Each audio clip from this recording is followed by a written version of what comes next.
بسم اللہ الرحمن الرحیم، السلام علیکم، میں ہوں حمزہ اشرف اور میں ہوں صفیہ خان۔ شامل کرتے ہیں ہیڈ لائنز۔ کراچی میں غیر اعلانیہ لوڈ شیڈنگ کیوں ہوئی؟ بجلی بندش کے پیچھے آخر کیا وجہ ہے؟ نیپرا کی تحقیقاتی ٹیم کراچی پہنچ گئی۔ تحقیقاتی کمیٹی کے الیکٹرک کے پاور پلانٹ کا معائنہ کرے گی۔ کے الیکٹرک حکام کے علاوہ تاجروں اور عوام سے بھی ملاقات ہوگی۔ کے الیکٹرک نے آئل اور گیس کی کمی کا کہہ کر غیر اعلانیہ لوڈ شیڈنگ کی تھی۔ پاکستان اسٹیٹ آئل نے لوڈ شیڈنگ کا ذمہ دار کے الیکٹرک کو قرار دے دیا۔ کہا کہ الیکٹرک نے فرنس آئل کی پیش کی ڈیمانڈ بھیجنے کے بجائے 9 ماہ کی تاخیر کی۔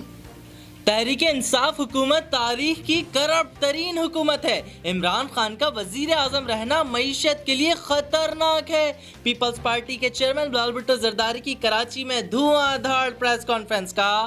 پی ٹی آئی کا اپنا آڈیٹر کہہ رہا ہے کہ کرپشن ہوئی۔ مالم جبہ بلین ٹری اور فارن فنڈنگ میں کرپشن کی گئی۔ آٹا، تیل، چینی میں کرپشن کر کے عوام کی جیبوں پر ڈاکہ ڈالا گیا۔ بی آر ٹی کرپشن کا ہاتھی ہے۔ ان کی نااہلی نے پی آئی کا بھٹا بیٹھا دیا۔ پورے پنجاب میں جادو اور کرپشن سے چلتا ہے، لیکن کوئی سوال نہیں اٹھاتا۔ بلاول بھٹو نے پریس کانفرنس میں بوکھلاہٹ کا اظہار کیا۔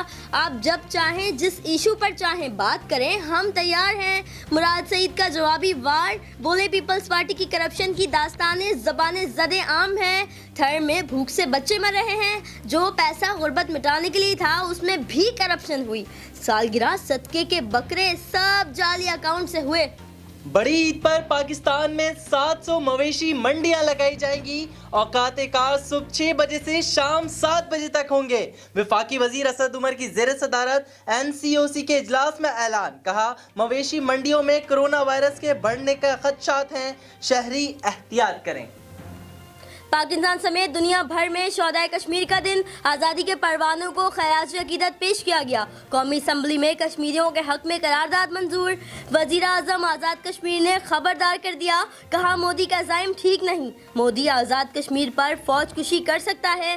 بھارتی فوج کو ویسے ہی شکست دیں گے جیسے پانی پت کی لڑائی میں دی تھی۔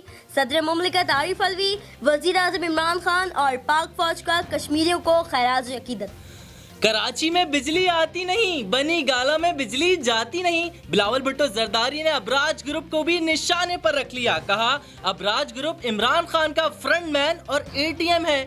پی ٹی آئی کا مکمکہ سے کراچی کا خون چوسا جا رہا ہے۔ یہ لوگ اربوں روپے کی گیس کھا چکے ہیں۔ چیئرمین پی پی کا ایک بار پھر مناظرے کا چیلنج۔ جی آئی ٹی کے سوال پر کہا ہم اس طرح کی چیزوں سے نہیں ڈرنے والے۔ فی الوقت اتنا ہی۔ مزید خبروں اور اپڈیٹس کے لیے وزٹ کریں ہماری ویب سائٹ csnlive.tv۔ اس کے علاوہ آپ ہمیں فیس بک اور ٹویٹر پر بھی جوائن کر سکتے ہیں۔ دیکھتے رہیے سی ایس این۔